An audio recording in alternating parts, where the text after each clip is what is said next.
तो hello future IITians and doctors, कैसे हैं आप सब। आज हम लेके आए आपके लिए डायमेंशनल एनालिसिस।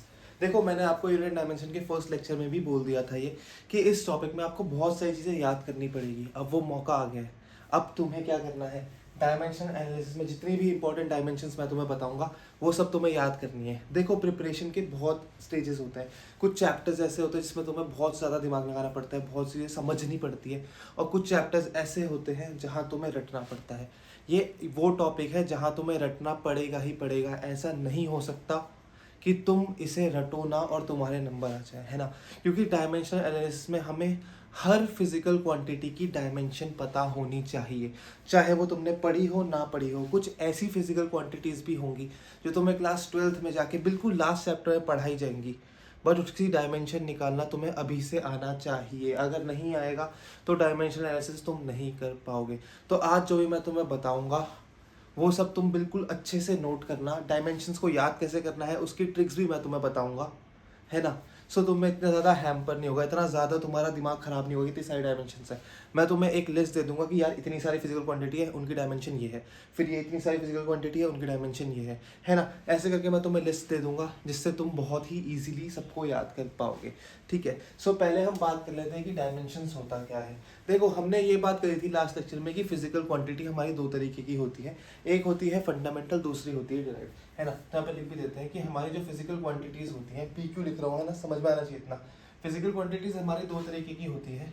एक होती है फंडामेंटल फंडामेंटल और second are or derived. Supplementary quantities के ऊपर ही मैंने एक वीडियो बनाई है, बट उसे अभी छोड़ते हैं। अगर तुम्हें देखनी होगी तो you can obviously watch it, ठीक है। सो हमने बोला था कि हमारी जो फंडामेंटल क्वांटिटीज है दे आर 7 इन नंबर। जरा उनके नाम मुझे कमेंट में बताना अगर तुम्हें आते हैं तो। देखो, पहला है हमारा length, second is our time, then our mass, है ना। और क्या है, और क्या है हमारा टेम्परेचर, ठीक है। अमाउंट ऑफ सब्सटेंस जिसे आप केमिस्ट्री में मोल में लिखते हो, है ना, कितना मोल है हमारा सब्सटेंस वो।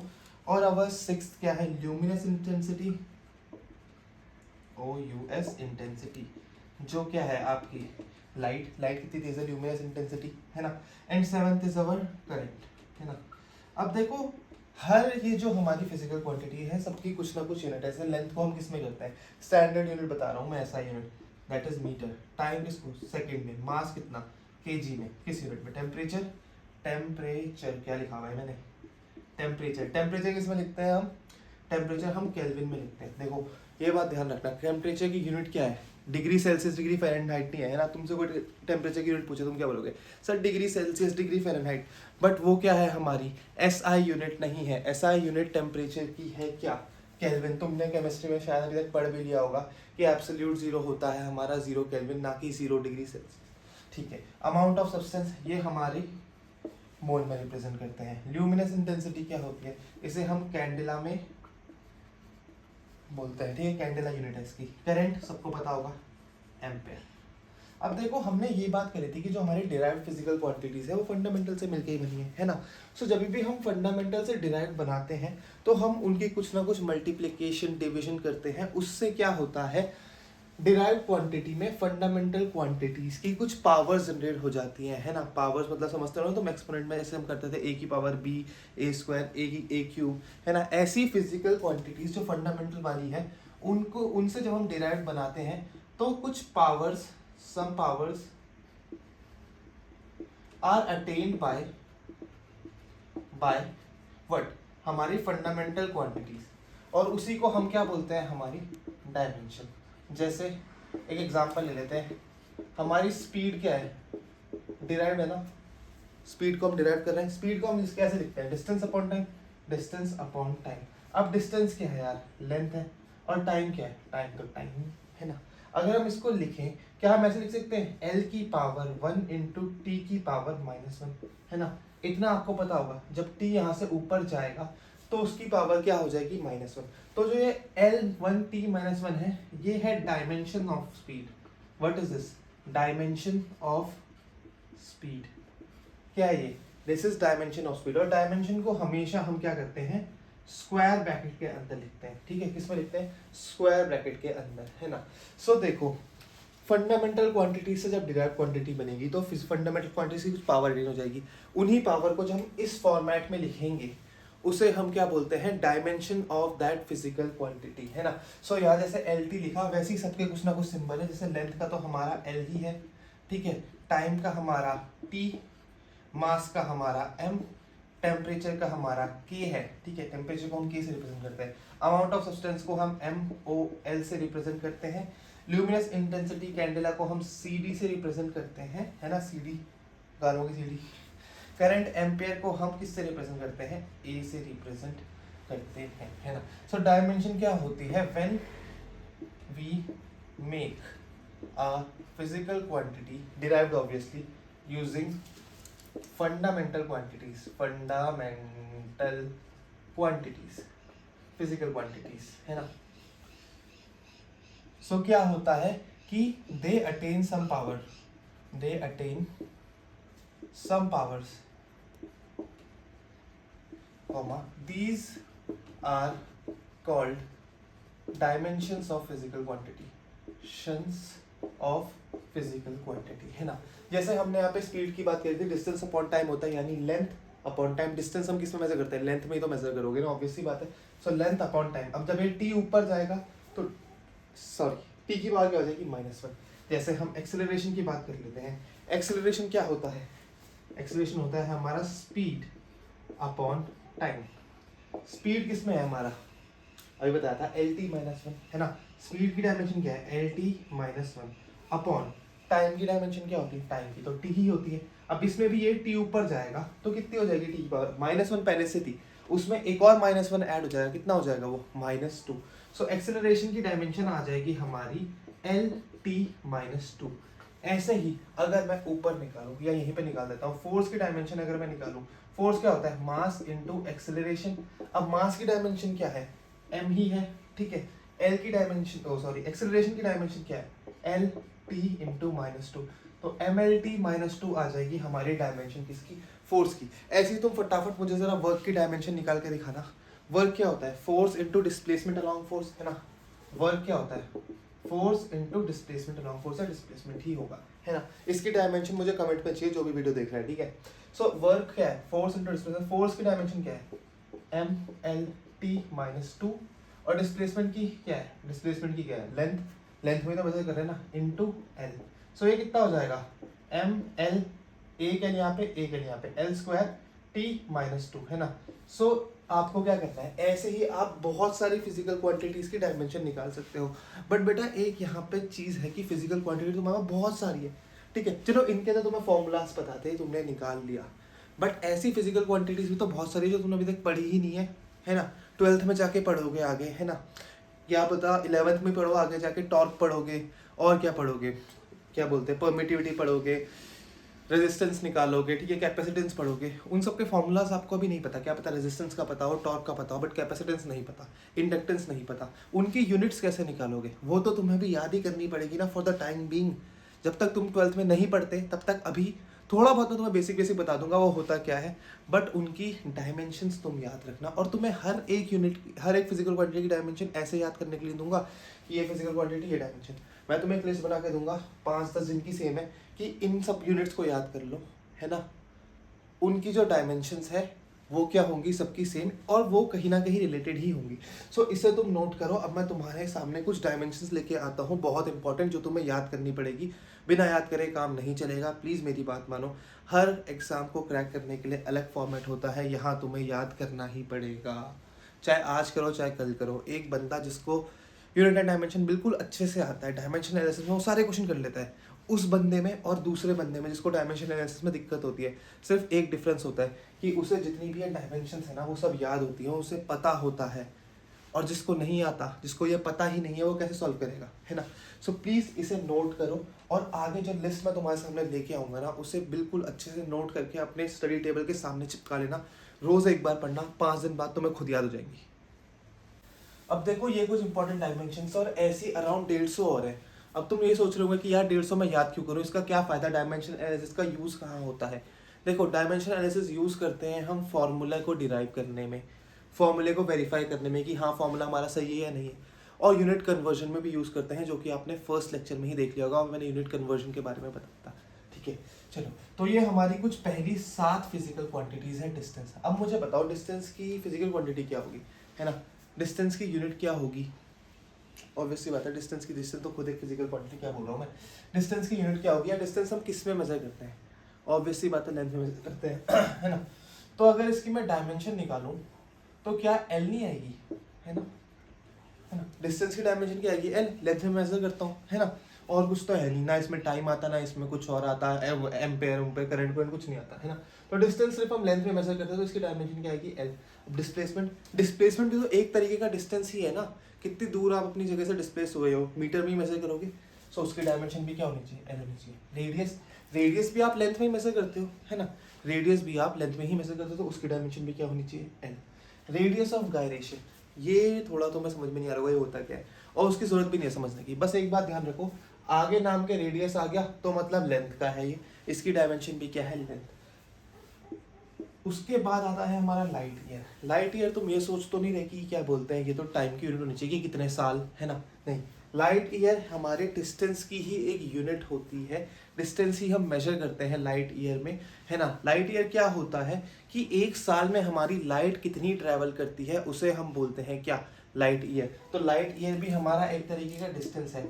इनफैक्ट ये जो पार्सेक है और जो ये एस्ट्रोनॉमिकल यूनिट है, ये भी सारी बहुत बड़ी बड़ी यूनिट्स हैं किसकी, किसकी, डिस्टेंस की। तो ये सारी चीज़ें जो भी है वो कहीं ना कहीं लेंथ ही है ना, कहीं ना कहीं लेंथ ही है, डिस्टेंस हो, डिस्प्लेसमेंट हो, रेडियस हो, सब क्या है, लेंथ ही तो है। चाहे लाइट ईयर भी हो, एक साल में लाइट कितना ट्रैवल कर गई, है ना, वो भी तो लेंथ में ही मेजर करेंगे, ऑब्वियसली बात है। सो इन सबका डायमेंशंस क्या है, एल, सिर्फ एल। तुम्हें ऐसे याद करना है, ऐसे याद नहीं करना है, डिस्टेंस का एल, डिस्प्लेसमेंट का एल, रेडियस का एल, रेडियस ऑफ ग्रेविटेशन का भी एल, लाइट ईयर का एल, पार्सेक का एल, एस्ट्रोनॉमिकल यूनिट का एल, नहीं। तुम्हें क्या याद करना है, डिस्टेंस समझ लेना एक बार, अब तुम्हें डिस्प्लेसमेंट का खुद पता चल जाएगा, रेडियस का नाम सुनते पता चल गया, और तुम्हें बस ये चीज़ याद रखनी है कि लाइट, पार्सेक और एस्ट्रोनॉमिकल यूनिट जो है ये हमारी डिस्टेंस की यूनिट्स होती हैं, तो इनका डायमेंशन भी क्या होगा, एल होगा, ठीक है। इन 7 को नोट करते करते चलो, और मेरी बात ध्यान से सुनना एक और, कि बिल्कुल साफ सुथरा लिखना। मैं बच्चों को ट्यूशन पढ़ाता हूँ 12th वालों को, वो क्या करते हैं कि एक ही ब्लैक पेन लेंगे, उसी से रगड़ते रहेंगे, उन्हें खुद समझ में नहीं आता फिर बाद में कि क्या लिखा हुआ उन्होंने, है ना।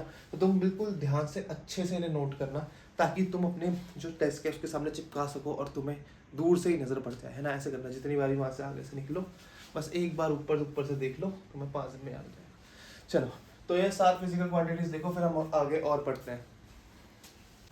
देखो और डायमेंशन हमारे पास ये है, बहुत लंबी चौड़ी लिस्ट है। इसमें क्या है, स्पीड की डायमेंशन। हमें पता है स्पीड क्या होता है, डिस्टेंस अपॉन टाइम। इसकी डायमेंशन मुझे कमेंट में बताओ, दोबारा कमेंट करते रहो, जितना लिखते रहोगे उतना तुम्हें याद होता रहेगा। डिस्टेंस किसमें मेजर करते हैं, लेंथ में, अपॉन टाइम, तो डायमेंशन क्या हो गई, एल टी माइनस 1। ओके, अब आगे देखते हैं वेलोसिटी। वेलोसिटी क्या है, वेलोसिटी भी तो एक तरीके की स्पीड है, बस उसके पास एक्स्ट्रा क्या है, डायरेक्शन है। तो स्पीड और वेलोसिटी की तो भाई सेम होगी। एवरेज स्पीड भी तो स्पीड में ही मेजर करेंगे हम, एवरेज स्पीड भी तो किलोमीटर पर आ रही होगी। अगर मैं गाड़ी चला रहा हूँ अपनी, भगाते हुए जा रहा हूँ, है ना, ठीक है, कहीं स्लो हो रही है, कहीं भाग रही है, कहीं स्लो हो रही है, कहीं जा रही है, तो जो मेरी एवरेज स्पीड होगी वो भी तो किलोमीटर पर आवर में ही होगी, वो भी तो डिस्टेंस अपॉन टाइम ही होगा, total distance upon time taken. Average velocity ऐसी तो निकालते हैं, है ना, तो वो भी डिस्टेंस अपॉन टाइम ही है, तो उसकी भी एल टी माइनस 1 ही होगी। आगे आ गए हम एवरेज वेलोसिटी की, सेम बात है ना। अब इंस्टेंटेनियस वेलोसिटी और इंस्टेंटेनियस स्पीड। इंस्टेंटेनियस वेलोसिटी क्या होती है, एट अ पर्टिकुलर टाइम आपकी वेलोसिटी कितनी है, एट अ पर्टिकुलर टाइम आपकी स्पीड कितनी है, वो होता है हमारा इंस्टेंटेनियस वेलोसिटी और इंस्टेंटेनियस स्पीड। जैसे कि मेरा कोई एक्सेलरेटेड मोशन हो रहा है ना, ठीक है, कॉन्स्टेंटली मेरी वेलोसिटी बढ़ती जा रही है, तो कोई एक पर्टिकुलर टाइम, जैसे t इक्वल टू 2 सेकेंड्स में मेरी वेलोसिटी कितनी होगी, वो होती है हमारी इंस्टेंटेनियस वेलोसिटी, एक पर्टिकुलर टाइम इंस्टेंट पे, है ना। बात आके आती है टर्मिनल वेलोसिटी, क्रिटिकल वेलोसिटी, है ना, escape velocity, orbital velocity, relative velocity. ये सब आपने नहीं सुना होगा, ऑब्वियसली बात है, अभी 11th में नहीं सुना होगा। इनको याद कैसे करोगे, ये बात ध्यान रख लो, जिसमें वेलोसिटी आ गया भाई, वो सारी वेलोसिटी ही तो है। वेलोसिटी ऑफ लाइट हो, चाहे रिलेटिव वेलोसिटी हो, ऑर्बिटल वेलोसिटी हो, एस्केप वेलोसिटी हो, क्रिटिकल वेलोसिटी हो, टर्मिनल वेलोसिटी हो, है तो सारी वेलोसिटी। करेंगे तो मेजर मीटर पर सेकंड में ही, सारी तो वेलोसिटी है, ऑब्वियसली बात है। सो होगा तो कहीं ना कहीं डिस्टेंस अपॉन टाइम। तो ये बात याद रखना कि जो ये सारी है, ये जो सारी है, सारी उन सब की डायमेंशन होगी LT-1।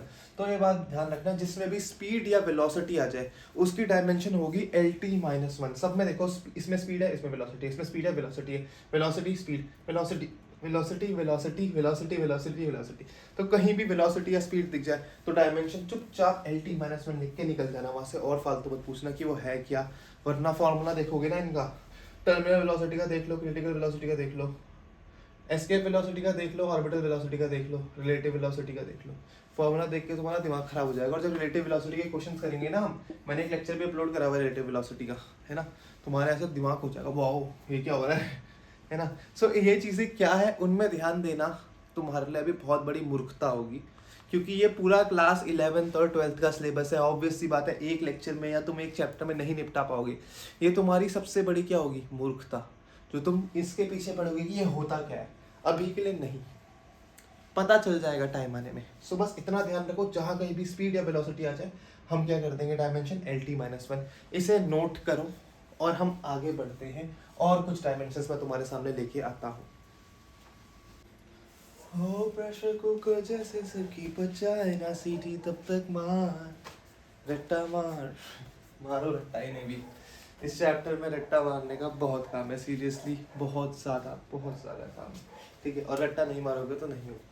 अब हम कुछ बात कर रहे हैं एक्सेलरेशन की, कुछ फिजिकल क्वांटिटीज और उनकी डायमेंशंस की। देखो हमें पता है एक्सेलरेशन क्या होता है, rate of change of velocity, यानी वेलोसिटी अपॉन टाइम, है ना। डेल्टा वी अपॉन टी होता है वैसे। तो मान लो ऊपर वेलोसिटी की यूनिट है और नीचे टाइम की यूनिट है। वेलोसिटी को क्या होता है, वेलोसिटी की डायमेंशन कमेंट करो, अभी बताई थी क्या होता है, डिस्टेंस अपॉन टाइम, डिस्टेंस की L into T-1 upon time की unit, sorry unit dimension, time की डायमेंशन क्या होती है T।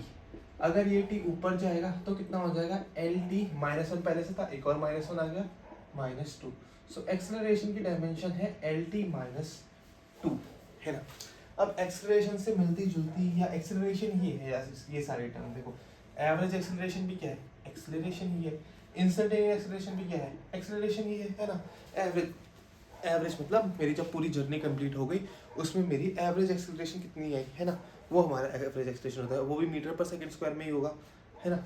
इंस्टेंटेनियस एक्सेलरेशन मतलब मेरा किसी एक पर्टिकुलर टाइम पे, एक पर्टिकुलर टाइम पॉइंट पे, टाइम फ्रेम पे कितना एक्सेलरेशन है, that is our instantaneous acceleration, ठीक। एक्सेलरेशन ड्यू टू ग्रेविटी क्या होता है, जी, सबको पता है। एक्सेलरेशन ड्यू टू ग्रेविटी क्या होता है, जी, जिसको हम 9.8 मीटर पर सेकंड स्क्वायर बोलते हैं ना, है ना। ये क्या होता है, ग्रेविटी हमें कितने एक्सेलरेशन से नीचे खींच रही है, this is acceleration due to gravity. तीसरी बात आती है इंटेंसिटी ऑफ ग्रेविटेशनल फील्ड। इसके बारे में तुम्हें डिटेल में ग्रेविटेशनल चैप्टर में पता चल जाएगा।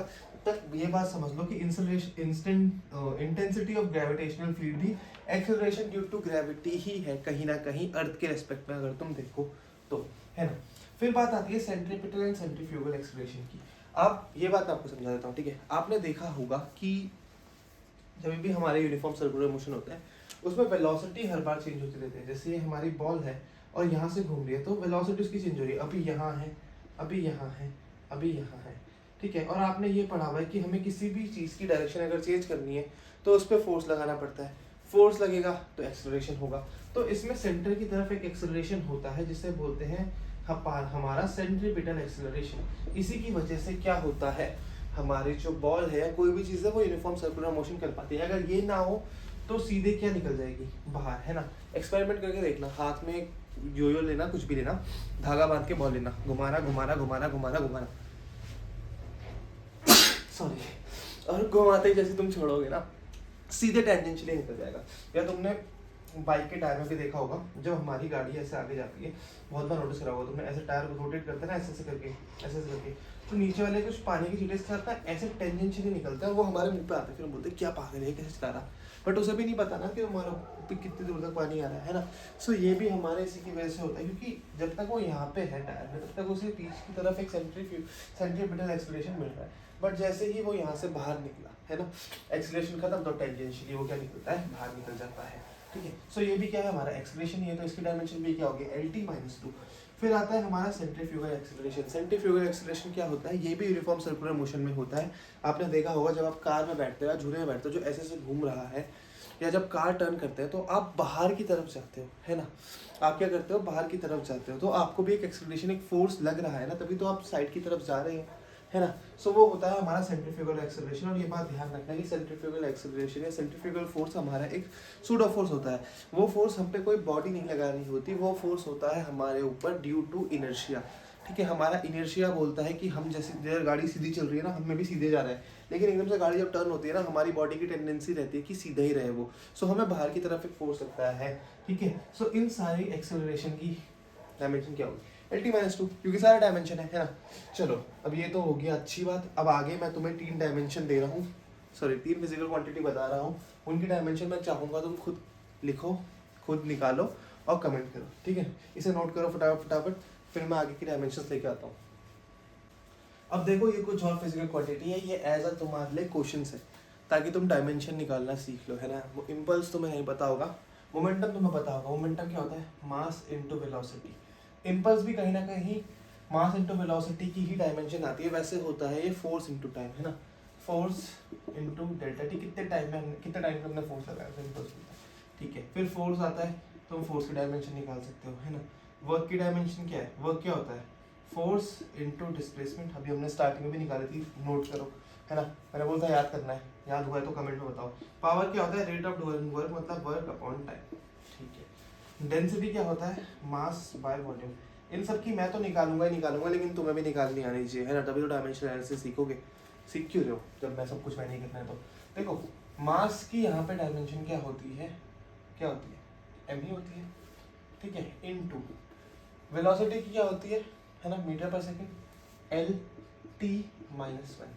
तो ये कितना हो गया हमारा टोटल, MLT-1। ये हो गया हमारे मोमेंटम की।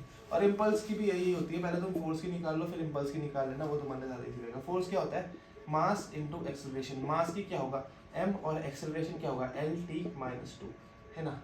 चलो, और इम्पल्स क्या बोल रहे हैं हम, फोर्स इनटू डेल्टा टी। सो क्या है, मास LT-2, ये हमारे फोर्स की हो गई, यहाँ से हमारे पास ऊपर चेप है, इनटू टाइम, तो टी, ये T-2 यहाँ पे 1 है, -2 + 1 कितना हो गया, MLT-1। तो देखो कहीं ना कहीं ये सेम आ रही है ना। सो कभी कभी तुम्हें ना मोमेंटम की जगह इम्पल्स भी दे देगा क्वेश्चंस में। तुम्हें ये बात ध्यान रखनी है कि दोनों की यूनिट क्या होती है, दोनों की यूनिट सेम होती है। आगे बात करें फोर्स की, तो हमने निकाल ली। वर्क क्या है, फोर्स इनटू डिस्प्लेसमेंट। तो बस हमें क्या करना है, फोर्स की यूनिट डायमेंशन ले लो, MLT-2 इनटू डिस्प्लेसमेंट क्या होता है, लेंथ में होता है, तो कितना हो गया, ML2T-2, 1/2 T-2, ठीक है। फिर पावर क्या होता है, work done per unit time, है ना। वर्क की डाल लो ऊपर, ML2T-2 अपॉन T, कितना हो जाएगा, ML2T-3। ये सारे तुम अगर याद ना करो, जैसे देखो जिनके फॉर्मूलाज तुम्हें आते हैं, जिनके फॉर्मूलाज तुम्हें पता है, अगर तुम उनकी डायमेंशन याद ना भी करो ना, तो तुम निकाल सकते हो, है ना। बट जिनके फॉर्मूलाज नहीं पता, वो तो तुम्हें याद करनी पड़ेगी, ठीक है। तो डेंसिटी तुम्हें पता है, तो वो तुम इजीली निकाल सकते हो। मास की मास, और वॉल्यूम की क्या होगी, लेंथ में मेजर करते हैं ना वॉल्यूम को, है ना, मतलब मीटर क्यूब में करते हैं वैसे तो मीटर क्यूब को कैसे लिख सकते हैं हम, मीटर क्यूब को लिख सकते हैं metre into metre into metre. तो मीटर किसकी होती है, लेंथ की, लेंथ की, ये भी लेंथ की, ये भी लेंथ की, तो कितना आ गया, M/L3। सो कितना हो जाएगा, ML-3। सो आई होप तुम्हें समझ में आ रही होगी ये बातें, है ना। और समझ में आ रही है तो प्लीज़ मुझे कमेंट करके बताओ, है ना, तब मुझे भी पता चलेगा तुम्हें कितना समझ में आ रहा है, कितना नहीं आ रहा, ताकि मैं अगले लेक्चर में तुम्हें क्या कर सकूँ, इम्प्रोवाइज कर सकूँ थोड़ा, ठीक है। तो चलो इन सबको नोट करो, फिर आगे हम और फिजिकल क्वांटिटीज लेके आएंगे। और शायद आगे वाली जो क्लिप होगी ना, वो दिन के टाइम की होगी, है ना। तो मेरी शक्ल वगैरह चेंज हो सकती है, थोड़ा माइंड मत करना। अभी रात के 3 बज गए हैं रिकॉर्ड करते करते, यार मुझे नींद आ रही है ना। तो तुम नोट डाउन करो, बाकी हम अभी आगे देखते हैं। चलो आ गए हम दोबारा और कुछ डायमेंशंस देखें। देखो अभी हमने फोर्स की डायमेंशन पढ़ी थी, क्या थी, अगर तुम्हें याद है तो कमेंट करो। फोर्स की डायमेंशन होती है MLT-2, है ना। अब जितनी ये सारे डायमेंशंस मैंने लिखी हुई है ना, इनकी डायमेंशंस फोर्स के बराबर ही होती है। ऐसे तुम याद कर सकते हो बहुत इजीली। जैसे टेंशन हो गया, centripetal force, centrifugal force, frictional force, normal reaction, gravitational force, weight, buoyancy, या तुम इसे अपथ्रस्ट भी बोल सकते हो, विस्कस ड्रैग या viscous force, restoring force, spring force, electrostatic force, magnetic force, conservative force, non conservative force, Lorentz force और radiation force. ये सारे जितने भी फोर्सेस हैं उन सबकी डायमेंशंस किसके बराबर होगी, MLT-2, क्योंकि एक्चुअल में ये है क्या, फोर्स ही तो है। और ये लिस्ट देख के अपना दिमाग खराब मत करना, क्या टेंशन मत लेना, क्योंकि ये सारे फोर्स निकालना आपको आएगा, है ना, जरूर आएगा, ठीक है। जब आप आगे पढ़ोगे, जैसे जैसे आप आगे बढ़ोगे, आपको centripetal force, centrifugal force, frictional force, normal reaction, electrostatic, magnetic, Lorentz force, सारे फोर्सेस निकालने सिखाए जाएंगे, ठीक है। सो ये बात कर लेते हैं कि ये फोर्स बेसिकली होते क्या क्या है, ठीक है। थोड़ा बहुत तो मैं बेसिक आइडिया दे देता हूँ। चलो, पहली बात क्या है, टेंशन। टेंशन क्या होता है, force in string, force in string, वो टेंशन नहीं जो तुम्हें लिस्ट देख के हो रही है। स्ट्रिंग में जब भी हम खींचते हैं, स्ट्रिंग में कभी भी फोर्स आता है, जो फोर्स डेवलप होता है स्ट्रिंग में, उसे हम बोलते हैं क्या, टेंशन। दूसरी बात क्या, सेंट्रीपिटल फोर्स, ये मैंने तुम्हें अभी बताया था, सेंट्रीपिटल एक्सीलरेशन बताया था मैंने तुम्हें कि सेंटर की तरफ एक एक्सीलरेशन लगता है, तो उस एक्सीलरेशन की वजह से जो फोर्स लगता है किसी भी बॉडी में, उसे हम बोलते हैं सेंट्रीपिटल फोर्स। और सेंट्रीफ्यूगल फोर्स क्या होता है, उसके अपोजिट है ना, जो बाहर की तरफ लगता है यूनिफॉर्म सर्कुलर मोशन में, जैसे हमारी बॉडी ऐसे यूनिफॉर्म सर्कुलर मोशन कर रही है, अंदर की तरफ उस पर लगता है फोर्स सेंट्रीपिटल, सेंट्रीपिटल फोर्स, और बाहर की तरफ लगता है एफ सेंट्रीफ्यूगल, ठीक है। अंदर की तरफ सेंट्रीपिटल लगता है, बाहर की तरफ सेंट्रीफ्यूगल लगता है, ये दोनों इक्वल इन मैग्नीट्यूड होते हैं, तभी हमारा जो ऑब्जेक्ट होता है वो ऐसे मूव नहीं करता है ना, क्योंकि फोर्स उस पर अंदर भी लग रहा है, बाहर भी लग रहा है, बट उसका मोशन ऐसे नहीं हो रहा ना, उसका मोशन किधर हो रहा है, इधर, है ना। सो ये जो अंदर वाला सेंट्रीपिटल फोर्स होता है, that is only changing the direction, है ना। बाकी आगे बात करें अगर हम फ्रिक्शनल फोर्स की, तो आपको पता होगा, कोई ब्लॉक के ऊपर ब्लॉक रखा हुआ या जमीन के ऊपर कोई भी अपने सामान रखा रहता है, तो उसे ना हमें ऐसे धक्का मारने में थोड़ी सी रुकावट होती है ना, थोड़ा बहुत ऐसे रगड़ के चलता है, तो जो रगड़ावट होती है ना उसकी, जो रगड़ रगड़ के चलता है, जो तुम्हें ज़्यादा फोर्स लगाना पड़ता है, जो थोड़ा खुद को रोकता है, तुम्हें अपोज जो करता है, उसी को हम बोलते हैं फ्रिक्शनल फोर्स। उसके बाद आता है नॉर्मल रिएक्शन। देखो, नॉर्मल रिएक्शन फ्रिक्शन से रिलेटेड है, ठीक है। जब भी आप फ्रिक्शन निकालोगे तो आप नॉर्मल रिएक्शन फोर्स की मदद से ही निकालोगे, उसी की वैल्यू रख के आप फ्रिक्शनल फोर्स निकालोगे। फ्रिक्शनल फोर्स होता है म्यू इंटू एन, ठीक है। अगर फ्रिक्शन फोर्स की फॉर्म लिखो तो ये बराबर होता है mu N, where is N is normal reaction. अब नॉर्मल रिएक्शन फोर्स होता है क्या है, जब भी दो बॉडीज कांटेक्ट में होती है, जैसे मेरे हाथ के ऊपर हाथ, तो एक बॉडी दूसरे बॉडी के ऊपर कुछ ना कुछ फोर्स लगाती है, उसे हम बोलते हैं क्या, नॉर्मल रिएक्शन फोर्स, है ना। क्या बोलते हैं उसे, नॉर्मल रिएक्शन फोर्स। जैसे ये मेरा लो बोर्ड है, इसमें मैंने हाथ लगाया, तो मेरा हाथ इस पे कुछ फोर्स लगा रहा होगा, ये मेरे हाथ पे कुछ फोर्स लगा रही होगी, है ना। तो ये जो कांटेक्ट फोर्स होता है उसे हम क्या बोलते हैं, नॉर्मल रिएक्शन, है ना। What this is what, contact force, contact force. और एक बात ध्यान रखना, ये हमेशा एक्शन रिएक्शन पेयर में होता है ना, तभी इसका नाम रिएक्शन है, नॉर्मल रिएक्शन। चलो अब आगे, ग्रेविटेशनल फोर्स तुमको पता है ना। अर्थ हर चीज को अपनी तरफ खींचती है कुछ एक फोर्स लगा के, वही हमारा ग्रेविटेशनल फोर्स है। जैसे सन भी अर्थ को खींचता है ना। इन जनरल सारे जो ऑब्जेक्ट्स होते हैं जिनमें कुछ मास है, वो एक दूसरे को अट्रैक्ट करते हैं, सो उनके बीच में जो फोर्स ऑफ अट्रैक्शन होता है उसे हम बोलते हैं ग्रेविटेशनल फोर्स।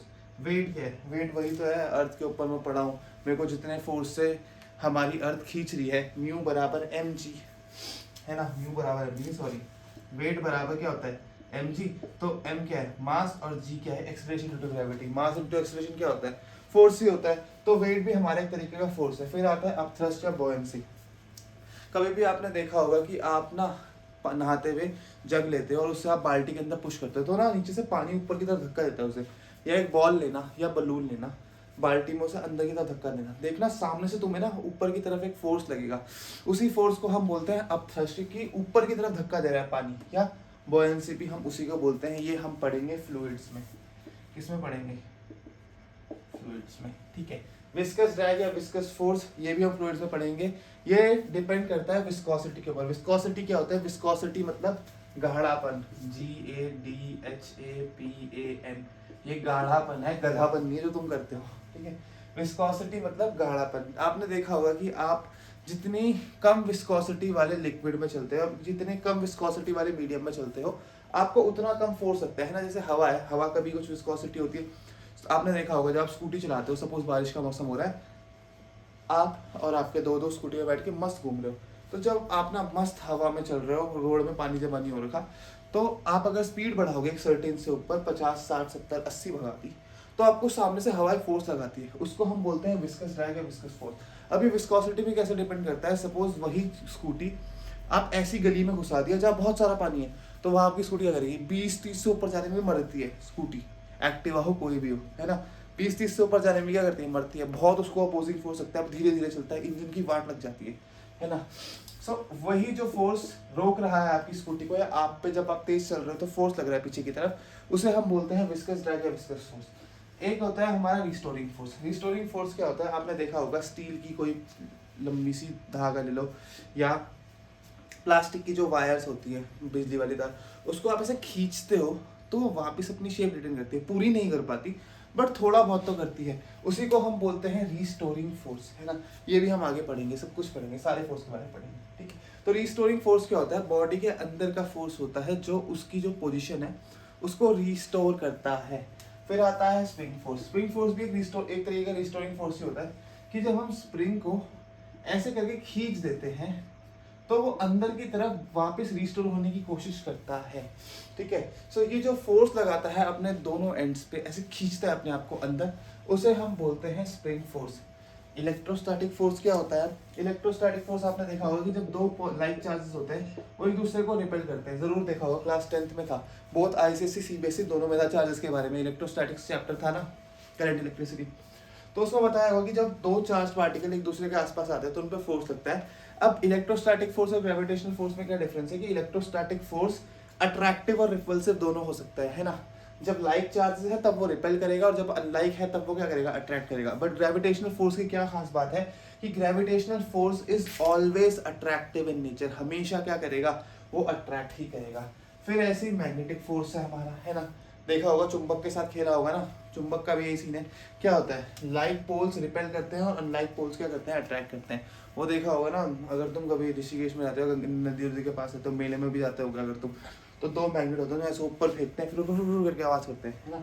सो वही जो उनके बीच में फोर्स लग रहा है जिससे वो पास में चिपक रहे हैं, उसे हम मैग्नेटिक फोर्स बोलते हैं। फिर आता है कंजर्वेटिव और non conservative force.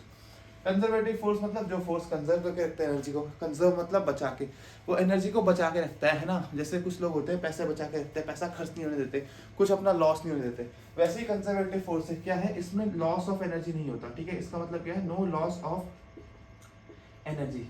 Conservative force में थोड़ा भी एनर्जी लॉस नहीं होता, और नॉन कंजर्वेटिव फोर्स में क्या होता है, लॉस हो जाएगा यार, है ना, लॉस हो जाएगा, है ना। देखा होगा कुछ लोग ऐसे होते हैं कि वो नॉन कंजर्वेटिव नेचर के होते हैं, वो अपना पैसा बचा के रखते हैं, तो क्या होता है, लॉस ही होता है। सोचते हैं कि यार आज पैसे खर्च नहीं करूंगा, जैसे आज मेरे पास 500 रुपये थे जनरल अपनी खुद की, मैं सोचता आज नहीं करूंगा, आज नहीं करूंगा, आज नहीं करूंगा। मैं हूँ नॉन कंजर्वेटिव नेचर का, गया छोले कुलचे खा के आ गया, मस्त हो गए, 200 रुपये उड़ गए, फिर थोड़ा बहुत कोल्ड ड्रिंक पी ली, खत्म। I am very non conservative in nature, पैसे मेरे हाथ पर दिखते नहीं। फिर आती है बात लॉरेंस फोर्स की। लॉरेंस फोर्स क्या होता है, देखो लॉरेंस फोर्स थोड़ा कॉम्प्लेक्स चीज है, इसको तुम ये मान लो कि जब इलेक्ट्रोस्टैटिक और मैग्नेटिक फोर्स, यानी कि इलेक्ट्रोमैग्नेटिक फोर्स, दोनों फोर्स, इलेक्ट्रोस्टैटिक भी और मैग्नेटिक फोर्स भी, जब किसी ऑब्जेक्ट के ऊपर लगते हैं, ऑब्जेक्ट तो चलो जनरल टर्म हो गई, जब किसी चार्ज के ऊपर लगते हैं तो उस कंबाइंड फोर्स को क्या बोलते हैं, लॉरेंस फोर्स। तो इसको क्या बोल सकते हो तुम, combined electrostatic and magnetic force, है ना, ENM बोल इलेक्ट्रोमैग्नेटिक फोर्स। फिर बात आती है रेडिएशन फोर्स, जो हमें सबको पता होगा, रेडिएशन आजकल वॉर का चल रहा है ना, तो एक दूसरे को धमकी देते रहे, हम ये कर देंगे, न्यूक्लियर न्यूक्स डाल देंगे। सो वहाँ चलो इसे फटाफट नोट करो, समझ में आ गया होगा थोड़ा बहुत, और इतना ही समझने की जरूरत है यार। अभी मतलब मैं सही बता रहा, एक एक टाइप के फोर्स के लिए एक एक अलग लेक्चर होगा। स्प्रिंग फोर्स 2 लेक्चर खा जाएगा, इलेक्ट्रोस्टैटिक फोर्स 2 से 3-4 लेक्चर खा लेगा, फ्रिक्शनल फोर्स भी 2 लेक्चर मान लो, नॉर्मल रिएक्शन फोर्स तो 1 लेक्चर का है, ग्रेविटेशनल फोर्स को पढ़ने में 2-3 लेक्चर लग जाते हैं, वेट तो चलो पढ़ा भाई, बॉयंसी ऑफ थ्रस्ट में भी काफी टाइम लगता है, विस्कस ड्रैग फोर्स पढ़ने में 2 लेक्चर लगेंगे। तो ये बहुत ही मान लो जितने भी तुम फोर्स पढ़ोगे 11th-12th में, मोस्टली सारे यहाँ पे लिखे हुए हैं। सो तुम इतनी जल्दी तो सब कुछ नहीं पढ़ सकते ना एक लेक्चर में, या 10 मिनट खर्च करे मैंने इसमें भी, 9 मिनट सेकेंड्स, है ना। सो इतने टाइम में मैं तुम्हें सारे फोर्सेस के बारे में समझा तो नहीं सकता, मैं क्या कोई भी नहीं समझा सकता। तो मैं तुम्हें 10 बार बोला है, रट्टा मारो, प्रेशर कुकर जैसे, जब तक सर की सीढ़ी रिवर्स से रट्टा मारो, है ना, ठीक है, रट्टा भी मार लो, थोड़ा समझो भी कि फोर्स है तो जितने टाइप के फोर्स होंगे सबकी डायमेंशन सेम होगी, क्योंकि वो है क्या, फोर्स ही तो है ना। सबकी यूनिट क्या होगी, न्यूटन ही तो होगी। अरे हाँ, न्यूटन से मेरे को याद आई एक किस्सा। मैं भी ट्यूशन पढ़ा रहा था 12th वालों में, बताया था। तो भाई वहाँ बच्चों से मैंने पूछा, इलेक्ट्रोस्टैटिक फोर्स पढ़ा दिया, पूरा पढ़ा दिया। यूनिट पूछी मैंने, what is the unit of electrostatic force. सामने से आंसर क्या आ रहा, चार्ज पर कूलम, पता नहीं क्या क्या, कूलम पर मीटर, पता नहीं क्या क्या आंसर दे रहे भाई वो। सो ये बात ध्यान रखना, कोई भी फोर्स हो, electrostatic, magnetic, conservative, non conservative, सबकी यूनिट होगी हमारी न्यूटन ही। ठीक है, चलो इसे नोट करो, फिर हम और डायमेंशंस लेके आते हैं तुम्हारे लिए। अब देखो, अगर हम वर्क या एनर्जी की यूनिट निकाले तो, यूनिट नहीं सॉरी डायमेंशन निकाले तो कैसे होगा। हमें क्या पता है, वर्क क्या होता है, force into what, displacement general में होता है। फोर्स क्या था, mlt minus two into displacement क्या था, l। सो क्या आ गया, ml square T minus to. ये आ गई क्या हमारी डायमेंशन ऑफ वर्क। अब हमने वर्क एनर्जी थ्योरम पढ़ी है, आईसीएससी वालों ने क्लास 10th में पढ़ी है, सीबीएसई वालों का I don't know, I was from ICSC. ठीक है, सो हमने अगर वर्क एनर्जी थ्योरम पढ़ी है तो अच्छी बात है, नहीं पढ़ी है तो मैं बता दूं। वर्क एनर्जी थ्योरम ये बोलती है कि वर्क डन हमारे एनर्जी के बराबर होता है, जनरल बेसिकली, है ना। चेंज इन एनर्जी होता है, बट मैं जनरली बता रहा हूँ कि वर्क डन हमारा एनर्जी के बराबर होता है। इसके बारे में हम डिटेल में आगे पढ़ेंगे, 2 लेक्चर्स में भी पढ़ जाएंगे, है ना। सो हमें पता है वर्क और एनर्जी क्या है, सेम सी चीज़ है। हम पे जब एनर्जी होती है तब हम काम करते हैं, और अगर हम काम करते हैं तो हमारी एनर्जी लॉस होती है। इसका मतलब क्या है, एनर्जी और वर्क क्या है, इंटरचेंजेबल है, तो उनकी डायमेंशन भी सेम होती है। सो एनर्जी की डायमेंशन हमारी होगी ml square T minus to.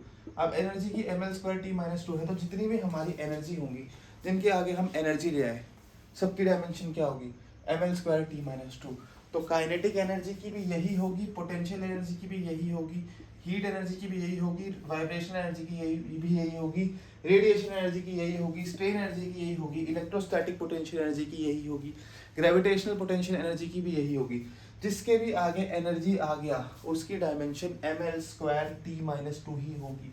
अभी तुम्हें याद होगा, बट जब तुम मेरे से क्लास 12th में पढ़ोगे, मैं तुमसे तब पूछूंगा कि what are the dimension of gravity electrostatic potential energy, तुम बोलोगे पता नहीं। भाई नाम के आगे एनर्जी आ गया, तो dimension ml square T minus to, है ना। तो तुम्हें क्या करना है, तुम्हें बिल्कुल ये हर एक की याद नहीं रखना, तुम्हें बस एक ml square T minus to याद रखना है। उसके बाद अपने दिमाग को बोलना है कि कभी भी एनर्जी आ गया तो ml square T minus two, work आ गया ml square T minus two, torque या कपल आ गया, इसका भी ml square T minus two. अब टॉर्क क्या होता है, कपल क्या होता है, ये भी हमने क्लास 10 में पढ़ा है for the ICSC and CBSE में बचपन में कभी ना कभी तो पढ़ा होगा। टॉर्क क्या होता है, जब हम किसी बॉडी पे फोर्स लगाएं और वो घूम जाए, जैसे कि ये जब तुम दरवाज़ा खोलते हो, है ना, जैसे दरवाज़ा है मेरा कब्जा है, तो मैं इस पर फोर्स लगाता हूँ और ये घूम जाता है, तो वो इफेक्ट, फोर्स का वो इफेक्ट जिससे हमारा रोटेशन हो जाए, उसे हम बोलते हैं मोमेंट ऑफ फोर्स या टॉर्क। अब ये कपल क्या चीज़ है, कपल तो तुम्हारी क्लास के हैं। कपल क्या होता है, जब दो इक्वल और अपोजिट फोर्स एक्ट करते हैं किसी सेम बॉडी में टू मेक इट रोटेट। जैसे नॉर्मल रिलेशनशिप में कपल क्या करते हैं, दो अपोजिट जेंडर के होते हैं, इक्वल एफर्ट्स डालते हैं to make their relationship work. यहाँ पे क्या है, दो अपोजिट फोर्स हैं, इक्वल इन मैग्नीट्यूड है, और दोनों का सेम गोल है क्या, रोटेशन कराना। ठीक है, सो टॉर्क हम कैसे निकालते हैं, general torque due to couple या टॉर्क, उसका जनरल फॉर्मूला होता क्या है, फोर्स इनटू डिस्टेंस। ठीक है, अगर हम कपल की बात करें तो either force into distance between them, और नॉर्मल टॉर्क की बात करें तो force into distance from the pointed point, लेकिन होता फोर्स इनटू डिस्प्लेसमेंट या डिस्टेंस ही है। ठीक है, तो फोर्स की यूनिट क्या है, ml t माइनस टू, और इनटू डिस्टेंस की क्या है l, तो ये भी वही आ गया है ml square t minus two, है ना, क्योंकि वर्क भी तो क्या है, फोर्स इनटू डिस्प्लेसमेंट है ना, ये भी वही है। अब आगे आता है हमारा प्रेशर, है ना। प्रेशर की यूनिट क्या होती है, ओ सॉरी, प्रेशर का फॉर्मूला क्या होता है, यूनिट और डायमेंशन तो तुम बाद में निकालोगे। प्रेशर का फॉर्मूला होता है फोर्स पर यूनिट एरिया, है ना। फोर्स की dimension ml square sorry ml t minus two upon area की l स्क्वायर। बड़ा बढ़िया, oh सॉरी बढ़िया। अब देखो ये l स्क्वायर जब ऊपर जाएगा तो यहाँ क्या हो जाएगा, l माइनस वन। तो वर्क की डायमेंशन सॉरी प्रेशर की डायमेंशन क्या आ गई, force per unit area, that is ml minus one T minus to, है ना। एक बार चेक भी कर लेता हूँ, ml minus one T minus to, हाँ बिल्कुल सही है, ml minus one T minus two. अब प्रेशर की तुम्हें याद हो गई, तो ये बात याद रखना, जहाँ कहीं पे मॉड्यूलस आ जाए, मॉड्यूलस मतलब क्या होता है, प्रेशर। जैसे हमारा यंग मॉड्यूलस है, बल्क मॉड्यूलस है, शेयर मॉड्यूलस है, ये सब हम पढ़ेंगे क्या, मटेरियल की जो प्रॉपर्टीज आती है ना, हमारी मैकेनिकल प्रॉपर्टीज ऑफ मैटर, उसमें पढ़ेंगे हम। ठीक है, सो ये तीनों चीजें, और ये चौथी भी है मॉड्यूलस ऑफ रिजिडिटी। तो ये बात याद रखना, जहाँ मॉड्यूलस आ जाए आए, डायमेंशन किसके बराबर होगी, प्रेशर के बराबर होगी, प्रेशर के बराबर होगी, बराबर होगी। सो जहां कहीं भी तुम्हें दिख जाए मॉड्यूलस आगे है, तुम डायमेंशन किसके बराबर कर दोगे, सीधे प्रेशर के बराबर। यहाँ एक एक्स्ट्रा चीज है, तुम्हें स्ट्रेस भी याद करना पड़ेगा, है ना। ये भी तुम्हें बहुत इजी वे में याद कर सकते हो क्या, कि हमारे ऊपर बहुत प्रेशर है, बहुत प्रेशर है, तो प्रेशर से क्या होता है, स्ट्रेस होने लगता है ना। तो स्ट्रेस की डायमेंशन की भी क्या होती है, प्रेशर के बराबर ही होती है, ठीक है। अब यहाँ पे एक आता है एनर्जी डेंसिटी। एनर्जी डेंसिटी क्या होता है, एनर्जी डेंसिटी होता है एनर्जी पर यूनिट वॉल्यूम। इसकी डायमेंशन मुझे तुम खुद निकाल के बताना और मुझे कमेंट करना, ठीक है। साथ साथ जितना करते रहोगे ना उतना डायमेंशन एनालिसिस में तुम्हारा हाथ फ्लो सही होता रहेगा। फिर हम जब कल थोड़े और खतरनाक वाले डायमेंशंस करेंगे और खतरनाक वाले क्वेश्चंस करेंगे तो तुम्हारा हाथ चलता रहेगा ना, बढ़िया रहेगा तुम्हारे लिए, ठीक है। सो ये सारे डायमेंशंस भी तुम लिख लो। आगे बढ़ते हैं, और डायमेंशन देखते हैं थोड़ी, कितनी हो गई, 66 तक पहुंच गए, है ना। और इसमें से कुछ मैंने लिखी नहीं है, अभी हम 80 तक पहुंच जाते हैं अगर मैं यहाँ पे सारी टाइप्स की एनर्जी लिख देता, है ना। तो ऐसे नोट करो, and what will do, will give you some new dimensions. अब देखो ये है कुछ ग्रेडियंट टर्म्स, और ये 3 याद कर लो, बस छोड़ दूंगा आज के लिए, इतना ही, है ना। सो ग्रेडियंट का मतलब क्या होता है इन फिजिक्स में, PHYSICS, फिजिक्स में अगर हम किसी भी फिजिकल क्वांटिटी को डिवाइड कर दें लेंथ से, तो हम बोलते हैं कि हमने उसका क्या कर लिया, ग्रेडियंट निकाल लिया। ग्रेडियंट के बारे में बिल्कुल डिटेल में तुम्हें अगले चैप्टर में पता चल जाएगा जब हम काइनेमैटिक्स पढ़ेंगे, है ना। वहाँ हम वेलोसिटी ग्रेडियंट निकालेंगे, एक्सेलरेशन, डिस्प्लेसमेंट, सबका ग्रेडियंट निकालेंगे, है ना। सो ग्रेडियंट टर्म क्या होता है in physics, gradient means divide by length, है ना। जैसे वेलोसिटी ग्रेडियंट है तो वेलोसिटी अपॉन लेंथ। वेलोसिटी की डायमेंशन क्या होती है भाई, डिस्टेंस अपॉन टाइम होता है वेलोसिटी, सो LT - 1 अपॉन L। तो वेलोसिटी की डायमेंशन क्या आ गई, T - 1, ठीक है। टेम्परेचर ग्रेडियंट क्या होता है, टेम्परेचर अपॉन लेंथ। तो टेम्परेचर की डायमेंशन क्या होती है, T होती है ना, क्या होती है K, या इसे कुछ बुक्स में थीटा भी लिखते हैं, अपॉन L। तो कितना हो जाएगा ये KL - 1। वैसे ही एनर्जी का ग्रेडियंट अगर निकालो तो एनर्जी की यूनिट क्या होती है, डायमेंशन क्या होती है, ml² T - 2 अपॉन L। तो कितना आ गया ml/T - 2, और ये किसके बराबर है, फोर्स की डायमेंशन के बराबर। सो अगर तुमसे कोई पूछ ले MCQs में आ गया कि the dimensions of energy gradient is equal to what, है ना। एनर्जी ग्रेडियंट की डायमेंशन किसके बराबर है, ऑप्शन नंबर 1 में तुम्हें ये दे दिया वर्क के बराबर है, ऑप्शन नंबर 2 में दे दिया तुम्हें एनर्जी डेंसिटी के बराबर है, डेंसिटी के बराबर है, ठीक है। ऑप्शन नंबर 3 तुम्हें दे दिया फोर्स के बराबर है, ठीक है। ऑप्शन नंबर 4 तुम्हें दे दिया कपल के बराबर है या टॉर्क के बराबर है। तो तुम क्या बोलोगे, फोर्स के बराबर है ना। तो ऐसी MCQs बनता है यार, ऐसे तुमसे कोई डायमेंशन निकालने के लिए नहीं बोलेगा, जेई में तुमसे कोई ये नहीं बोलेगा डायमेंशन निकाल के दिखाओ, है ना। वो तुम्हें बोल देगा एनर्जी ग्रेडियंट की डायमेंशन किसके बराबर होती है, वर्क के बराबर होती है, रेजिस्टेंस के बराबर होती है, फोर्स के बराबर होती है, या फिर हमारे कपल या टॉर्क के बराबर होती है। तो अगर तुम्हें इन सबकी डायमेंशन पता ही नहीं होगी तो तुम कैसे करोगे सॉल्व, 4 नंबर गए। और अगर तुम अपना थोड़ा टाइम देके, बस थोड़ा सा टाइम देके, 1-2 दिन 4-5 दिन देके, 1 हफ्ता एट मैक्स देके ये सारे डायमेंशंस को याद कर लो, 4 नंबर फ्री किया भाई, है ना। सो मैं तुमसे बहुत गुजारिश करना चाहूँगा कि तुम ये सारी डायमेंशंस याद कर लो, है ना। जो हमने यहाँ पे ग्रेडियंट टर्म्स लिखी, तो ये मत बोलना कि आपने मेरे लिए प्रेशर ग्रेडियंट नहीं बोला और जो फलाना ढिमकाना बहुत टाइप के ग्रेडियंट होते हैं वो नहीं बोला। बस तुम्हें मैंने बता दिया ना कि जो इसमें भी ग्रेडियंट आ जाए उसमें तुम्हें क्या करना है, उसकी डायमेंशन डिवाइड बाय लेंथ, ठीक है। जैसे हमने यहाँ करा वेलोसिटी का V/L, LT - 1 upon L, T - 1, है ना। टेम्परेचर का भी अगर एनर्जी हुआ, तो ऐसे ही करके तुम किसी भी ग्रेडियंट टर्म्स का निकाल सकते हो। तो तुम्हें मेरा तुमसे एक होमवर्क है कि तुम्हें प्रेशर ग्रेडियंट की डायमेंशन निकाल के आनी है, और ये सारी डायमेंशंस याद करके कल का लेक्चर देखना है। और अगर तुम ये बहुत टाइम बाद देख रहे हो तो तुरंत उस लेक्चर को देखना स्टार्ट कर लो, उसमें कुछ और डायमेंशंस है। जब क्वेश्चंस की बात आएगी, जैसे ही क्वेश्चन आएगा वहाँ से पॉज कर लेना, ठीक है। और फिर क्या करना, ये डायमेंशन पढ़ना, अगले दिन क्वेश्चन अटेम्प्ट करना। मैं गारंटी देता हूँ तुम्हारे क्वेश्चन खुद से होने लग जाएंगे, ठीक है। सो चलो आज के लिए हम इतना ही लेके चलते हैं। अगर तुम्हें पसंद आया होगा so you can like and share to your friends as well, ताकि तुम्हारे दोस्त भी पढ़ ले, थोड़े सारे बैक बेंचर मिलकर साथ में पढ़ के टॉप करोगे ना, ठीक है। So bye bye, all the very best for your exams जो भी तुम आगे लाइफ में दोगे, और तुम्हारी पढ़ाई। ठीक है, बाय बाय।